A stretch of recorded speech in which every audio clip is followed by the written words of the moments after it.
Kids and cadets, thanks for coming out. Doing a little AC work today on my 2002 Honda CRV.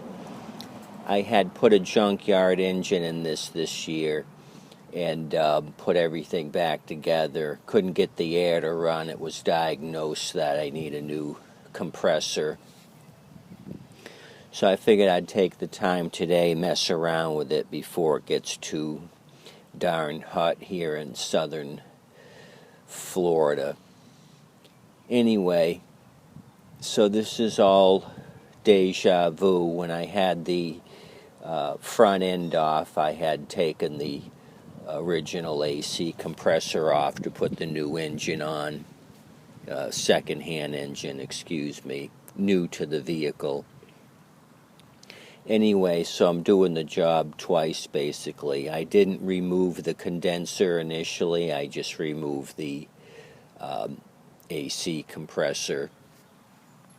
So I think it was time to change out the condenser. As you can see, there's a lot of oxidation and aluminum wear and tear here on the fins. So that can create an issue. Once that aluminum springs a leak, all the freon is going to leak out of the condenser. I did take the filter sock off to see how much silver particles, metal particles were in the system. There's a few, not too bad. This acts like a metal filter, and it also has water absorbent material in it, like you would find when you buy a pair of shoes. In the box there's a little white packet, keeps the moisture out of the shoes. Same thing as inside of this sock filter. So another issue that I had been having with the CRV is I was getting a belt squeak. So since I had to remove the serpentine belt to remove the AC compressor, I checked my tensioner pulley, and I believe the squeak was coming from here. Maybe you can hear it if I get up close to the microphone.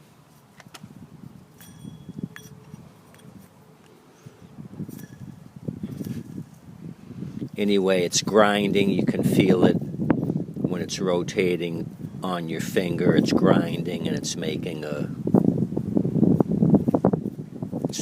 uneven, rough sound. So I'm going to be replacing that. Just got back from AutoZone. This one here is smooth, not grinding, no noise.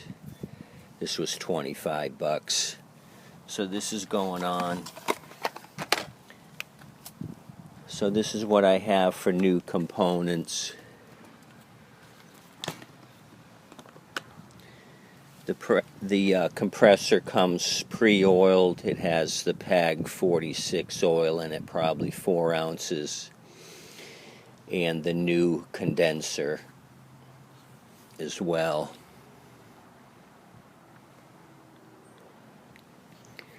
I got both of these on Fleabay. The compressor was $105 and $68 for the condenser.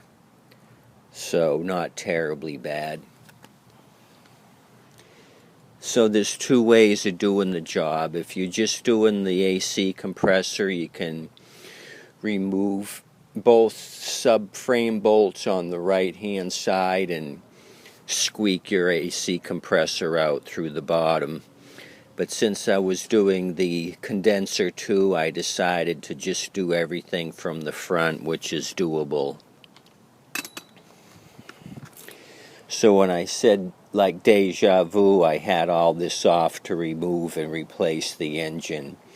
I had taken out the cross member here to give me access to remove the engine, the dead engine. So What you can do is remove the bumper, the front grille, put that aside. I loosened up the radiator support and was able to pull this forward. I drained the radiator coolant so I could detach the top hose and let everything fall. This is just hanging on its own. Unhook both fan connectors so you can see the space you have. The AC compressor sits right underneath the alternator, so it gives you plenty of access to remove the AC compressor through this gap and also put the new one through the same hole.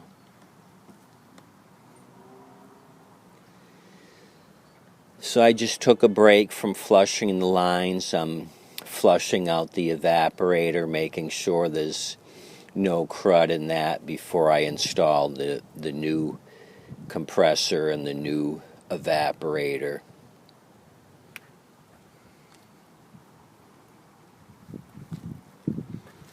So there you have it. Been a rough week as far as AC is concerned. My home unit also crapped out, so I'm having an AC contractor show up and install a new system. So that's going to cost me a small fortune. So hopefully I have AC in the house and the CRV soon. I don't have air in the GMC pickup. If I'm picking up one or two mowers, I throw them in the back of the CRV and leave the hatch open. So if I'm only transporting a couple at a time, the CRV is my go-to vehicle. It gets good gas mileage. The truck is more or less, if I'm pulling the trailer and I'm picking up 7 or 8 at a time, I need the truck and trailer. So there you have it. Just a quick update of what I'm doing today, messing around with some AC. Remove and replace. Hope you kids and cadets have a great day today. Appreciate you coming out.